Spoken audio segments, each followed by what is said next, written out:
अहिले बिहानको 7:30 भइरहेको छ अनि आज अलिअलि हिमाल देखिन मिल्दो रहेछ भनेको एकचोटि राम्रोसँग हेऱ्यो भने होइन अगाडिपट्टिको पहाड चाहिँ बादल चाहिँ क्या अनि पछाडि चाहिँ हिमालहरू देखिया बपाल बपाल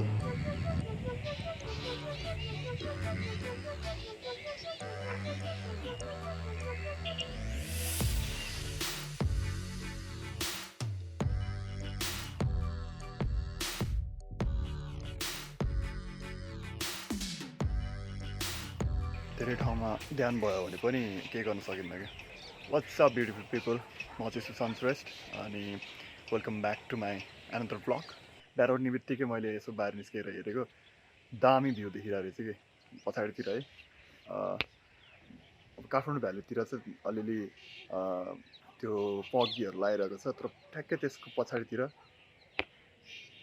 चाहिँ बादलहरू हल्का हल्का छुट्टेछ अनि पछाडिको हिमालहरू देखिया क्या पछाडिको हिमालहरू पनि यहीँबाट हेर्दा पनि कति अग्लो अग्लो देखियो कि लाइक त्यति ठुलो पनि छ अब जस्तो भइरहेको त्यति टाढा छ तर त्यति ठुलो छ क्या दामी देखिरहेको छ हिजो मैले त्यो कपालमा तेल लगाएको थिएन एकदमै ओइली भइरहेछ अनि अहिले एकछिनपछि चाहिँ बाहिर निस्किनु पर्ने छ सो अहिले नै गएर नुहाइहाल्छु त्यसपछि अनि आज चाहिँ खास गरी हामी फ्रिज किन्नलाई जानु लाग्यो मैले कलङ्कीमा एक ठाउँमा हेरेको थिएँ फ्रिज 180 लिटरको 20,000मा रहेछ त्यहाँ एउटा फ्रिज सो त्यही हेर्नु जानु लाग्यो होइन आई होप आज ल्याइन्छ ल्यायो भने म भिडियो खिचिहाल्छु नि है त ल अहिले चाहिँ 12:30 भइसक्यो म र सोनिया चाहिँ अब कलङ्कीतिर निस्किन्छौँ अनि फ्रिज त्यहाँनिर चाहिँ मैले एउटा इलेक्ट्रोनिक्सको होलसेल भेटेको थिएँ अनि त्यहीँनिर फ्रिज किन्न जानु लाग्यो गएर हेर्छौँ अनि किन्छौँ सो आजको दिन पनि राम्रो छ होइन घाम लागिरहेछ आई होप पानी नपरोस्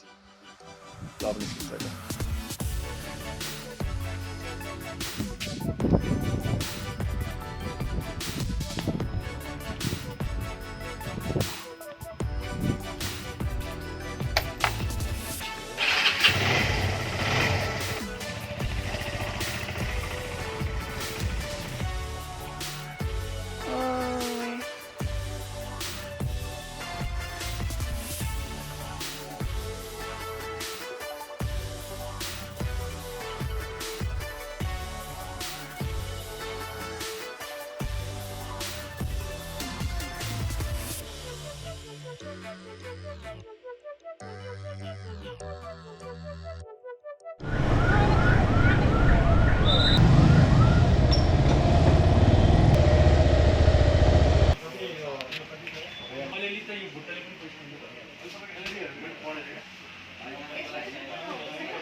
फ्रिजको पेमेन्ट पनि भयो अब एकछिनपछि घर आउँछ अहिले पछितिर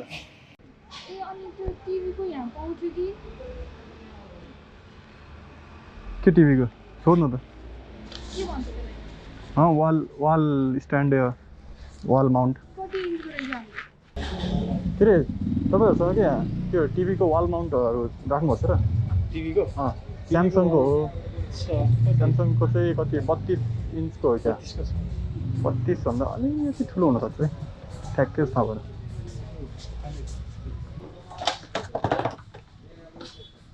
यसले यो त युनिभर्सल होइन र मोबाइल चाहिँ हो 43 को हुन्छ अनि कति पर्ने हो 14 देखि 43 इन्चसम्म लाग्छ कति पर्ने हो नि यसको प्राइस चाहिँ यो तपाईलाई 500 सम्म आउँछ यति हो यस्तो आइटम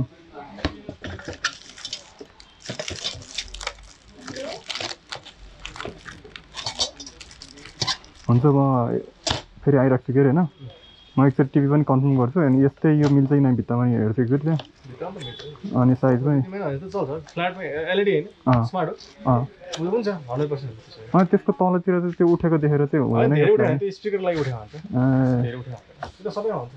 ल एउटा अहिले राख्नु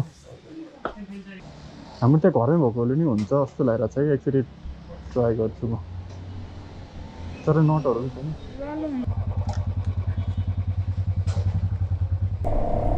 ए उताबाट जानुपर्ने त भित्र उताबाट धुरै धुलो हुन्छ बाटो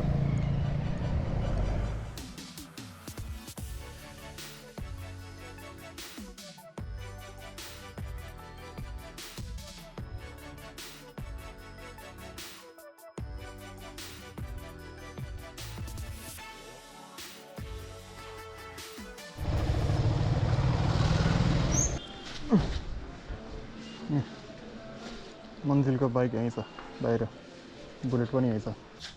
के छ भाइ? मन्जिल खोइ? नमस्ते भाइ। बल्ला जस्तो त त फ्रिज किनिस ल तेरो बिल बुक। ल फ्रिज किनिस अँ घर गएर फ्रिज अहिले 2-3 घन्टामा आइपुग्छ।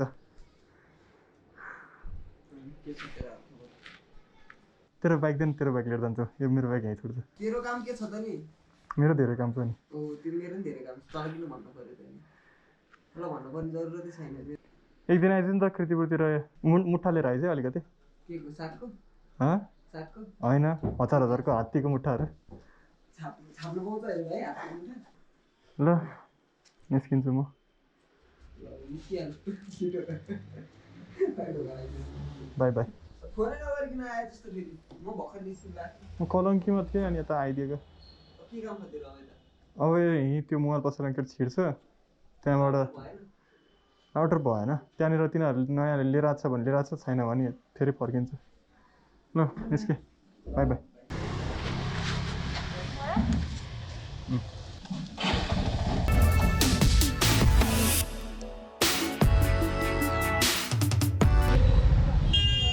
आफ्नै भाइ हो क्या? आफ्नै भाइ होइन? तिम्रो भाइ होइन? के छ हाल्छ भाइ? ल जान्छौँ हामी। फ्रिज किन्न आएको थियौँ कि कलङ्कीमा, अनि अब आज फ्रिज लिएर जान्छ। घरमा फ्रिज आउने भयो। ल ल तपाईँ पछि हेर्छु म।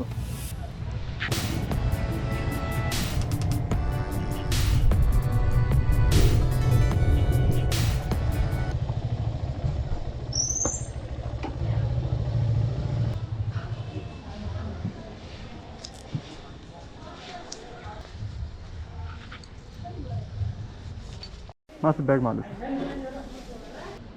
ब्रेडहरू लिने हो र?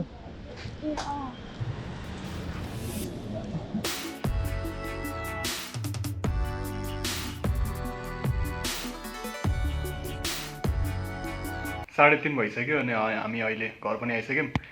सो आज फ्रिज पनि किन्यो है, अनि अहिले एकछिन बसी 2-3 घन्टामा आइपुग्छ भनेको थियो। आउने बेलामा फोन गर्छ होला। पुरै टाउको दुख्यो आजको त्यो काम र धुलोले गर्दाखेरि। काठमाडौँको धुलो, त्यसपछि त्यही माथि आज काम चर्केको रहेछ, पुरै जान हालत खराब भएछ।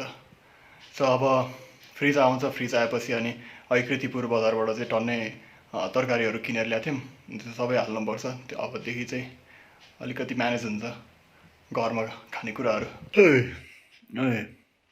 बस्दा बस्दा भुस भएछु म त। 6:30 हुन लाग्यो अनि भर्खरै फोन गरेको मैले उता अफिसमा, यो फ्रिज किनेको अफिसमा। अनि फ्रिज चाहिँ बाटोमा आउँदैछ भने अब एकछिनमा फोन आउँछ अरे। हेरौँ है त।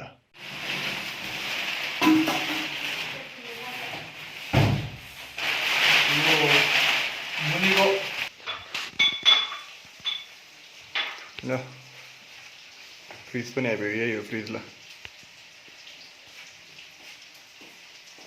भिडियोकनको 180 लिटरको फ्रिज आइपुग्यो। मासु पकाइरहेको छ यहाँ सोनियाले चाहिँ। दुईवटा पिस मात्रै दिन लाग्यो। ल कुकुरलाई मासु।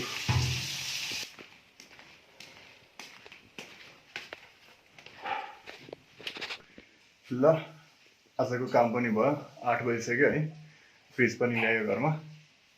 अनि त्यो टिभीको लागि चाहिँ अलि नटहरू थिएन, नटहरू लिएँ। अनि यो माउन्टमा चाहिँ भोलि त्यो टिभी झुन्डाउनुपर्छ। आजको लागि यति नै। अब यो ब्लग चाहिँ म यहाँ एन्ड गर्छु। Please give a thumbs up if you like this video, subscribe if you have not, and thank you so much for watching this vlog. I will see you guys next time. Bye bye.